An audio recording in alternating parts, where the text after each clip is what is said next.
All right, welcome to this Sourdough Science Academy explainer. We are going to walk you through our proven method for creating a strong, super reliable starter completely from scratch.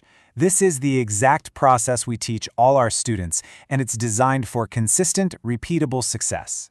So here's our roadmap for this journey. We've broken it all down into 6 key stages. We're going to start by figuring out what our goal even is, and by the end, you'll be holding a jar full of bubbly, active starter that's ready to bake your first amazing loaf.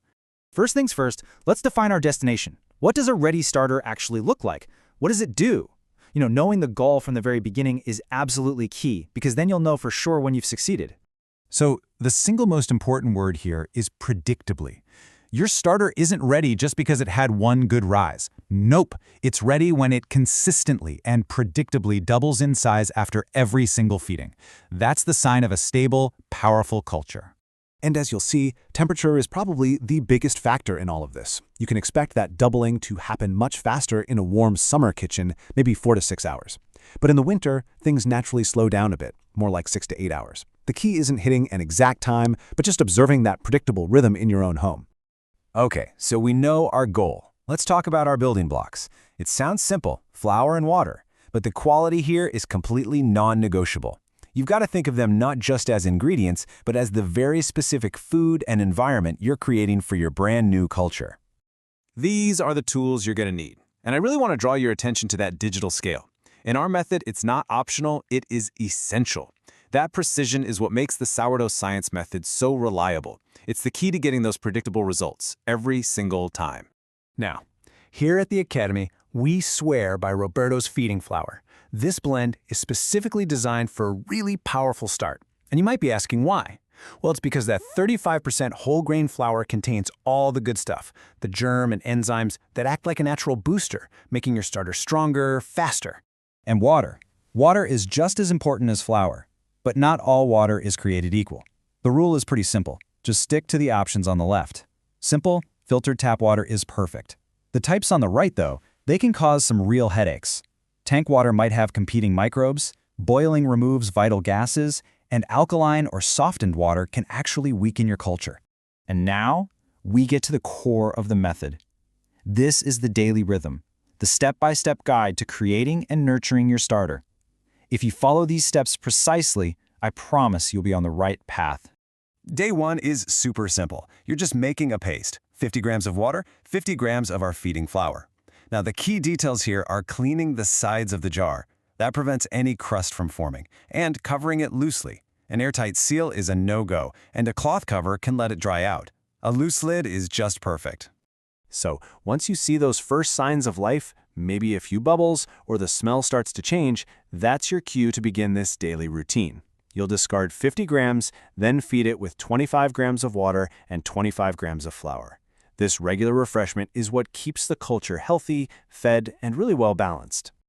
This is probably one of the most common questions I get. And you know what? The answer isn't just once a day. The Sourdough Science method is really all about responding to what your starter's doing. So let's clear this up. Okay, so here's the rule of thumb from our method. Ideally, you feed it when you see activity. But if a full 24 hours go by and it just looks dormant, feed it anyway. You've got to keep that momentum going. And the most important rule of all in these early days, never, ever let it go more than 48 hours without food. Okay, so we've covered what to feed your starter and when to feed it. Now let's talk about the single most powerful tool you have to control its environment, temperature. It really is the invisible ingredient in this whole process.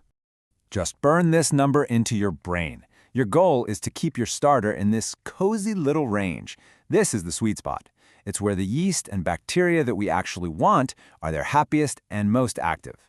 Now, if your kitchen runs a little cool, don't worry. These are our go-to methods. The oven, with just the light on, creates a perfect little incubator. Using slightly warm water for its feeding in the winter gives it a nice, gentle boost. Just find what works in your house to create that ideal little microclimate. And please, please pay attention to this. This is a critical warning. Warm water helps, but hot water kills. Anything getting close to 40 Celsius, that's about 104 Fahrenheit, can seriously damage or just completely destroy your new, delicate culture. Be gentle. Okay, let's talk about the weird phase. Because in the first week or two, your starter can go through some strange stages. It might smell funny, it might look dead. Let's learn to read the signs so you don't panic and throw away a perfectly healthy starter. Just think of this slide as your diagnostic checklist. Everything in the left column, totally normal part of the process. That acetone smell just means your starter's hungry.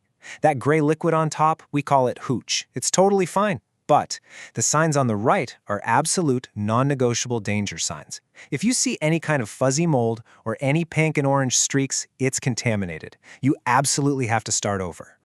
All right, so after about 8 to 14 days of consistent feeding and care, you're getting so close. You're approaching the finish line.